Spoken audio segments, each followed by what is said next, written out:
అప్పులపై చర్చకు రావాలని సీఎం రేవంత్ రెడ్డి తొలుత సవాల్ చేశారని ఆ సవాల్ను తాము స్వీకరించాక తోక ముడిచారని కేటీఆర్ అన్నారు.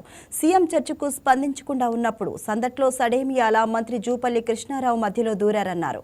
తెలంగాణ భవన్కు వచ్చిన అప్పులపై చర్చిస్తామని అన్నారు. అందుకే ఆయన కోసం ఎదురు చూశామన్నారు. ఎన్ని అప్పులు వారికి బీఆర్ఎస్ ప్రభుత్వం నుండి వచ్చినాయి, వారు ఎంత చేసినారు, ఇవన్నీ చర్చిద్దాం, దమ్ముంటే రండి అంటూ మళ్ళీ ఒక్కసారి పేరు తీసుకొని ముఖ్యమంత్రి గారు నిన్నగాక మొన్న సవాల్ చేశారు.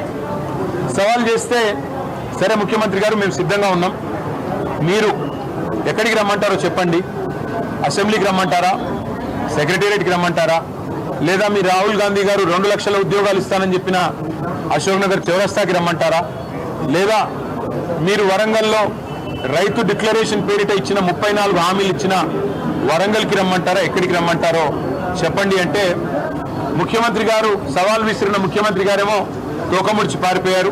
ఆయన వైపు స్పందన లేదు. మధ్యలో సందట్లో సడేమియా అని మరి మా జూపల్లి కృష్ణారావు గారు మంత్రి గారు ఆయన దూరాడు. ఆయన దూరి నేను వస్తున్నా, రేపు పొద్దున 11 గంటలకి తెలంగాణ భవన్కే వస్తున్నా, మీ ఇంటికే వస్తున్నా, మీ ఆఫీస్కే వస్తున్నా అని చాలా పెద్ద ప్రకటనలు ఈయన చేసినట్టుగా పత్రికల్లో చూశాం.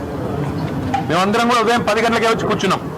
జూపల్లి గారు వస్తే శాలువా కప్పి స్వాగతం పలికి ఆ తర్వాత పత్రికల సమక్షంలో మాట్లాడదాం జూపల్లి గారితో, అన్ని విషయాలు రాష్ట్ర ప్రజలు కూడా చూస్తారు.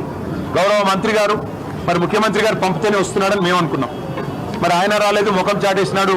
ఇప్పుడు ఎక్కడో కూర్చొని మళ్ళీ సేమ్ డైలాగులు, మళ్ళీ చేతగానోడికి మాటలు ఎక్కువ అని, సవాలు స్వీకరించే సత్తా లేదు, ఇచ్చిన మాట నిలబెట్టుకునే తెలివి లేదు, మళ్ళీ ఎక్కడో కూర్చుని పనికిమాల డైలాగులు కొడతా ఉన్నారు.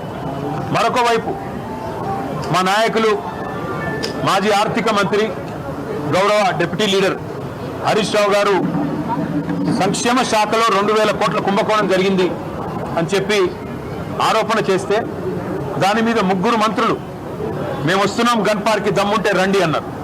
హరీష్ రావు గారు బయలుదేరితే మరి వాళ్ళే పోలీసులకు ఫోన్ చేసి మరి భయపడ్డారేమో. ఎక్కడ హరీష్ రావు గారు, మా నాయకులు మా శ్రీనివాస్ గౌడ్ గారు, మా ఆర్ఎస్ ప్రవీణ్ కుమార్ గారు ఎక్కడ మళ్ళీ వచ్చి వాస్తవాలు చెప్తే ప్రజల ముందు పరువు పోతుందని ఇక్కడ మా తెలంగాణ భవన్లో బయలుదేరిన మరుక్షణంలోనే పోలీసుల చేత అరెస్టు చేయించి ఇప్పుడు కంచన్బాగ్ పోలీస్ స్టేషన్కి తీసుకొని పోతా ఉన్నారంట. నేను రాష్ట్ర మంత్రులను అడుగుతా ఉన్నా. ఒక మంత్రి ఏమో తెలంగాణ భవన్కి వస్తా అంటాడు, పారిపోతాడు. 3 మంత్రులేమో రండి గన్ పార్క్ అంటారు. మా వాళ్ళు గన్ పార్క్ బయలుదేరితే మా నాయకులు మీరు మమ్మల్ని అరెస్టు చేయిస్తారు. ఇంత భయం ఎందుకు? చేతనైతే అసెంబ్లీ పెట్టండి, కావాలంటే ఒకరోజు అసెంబ్లీ ప్రత్యేక సమావేశం పెట్టండి, పెట్టి అప్పులేదు. ఎందుకంటే అక్కడన్నా కనీసం మీకు స్పీకర్ గారు మీకు రక్షణగా ఉంటారు. మాకు ఎట్లాగో మైక్ ఇవ్వకుండా మీకే మైక్ ఇచ్చి 1కి 10 సార్లు ఎట్లాగో మీకు బయట మాతో బహిరంగ వేదికల మీద కానీ బహిరంగంగా మీడియా ముందు కానీ చర్చించే దమ్ము ఈ ప్రభుత్వానికి లేదు, ముఖ్యమంత్రికి లేదు, మంత్రులకు లేదు. తిరిగి పందలు చేతగాని పెద్దమ్మలు అనే మాట తేలిపోయింది. కాబట్టి ఈ చేతగాని వాళ్ళు సవాళ్ళు ఎందుకు వేయాలా, సవాళ్ళు ఎందుకు విసిరాలా, ఎందుకు మాట్లాడాలా గొంతులు పెంచుకుని? చేతనైతే ముఖ్యమంత్రి గారు మంత్రులకు నేను చెప్తా ఉన్నా,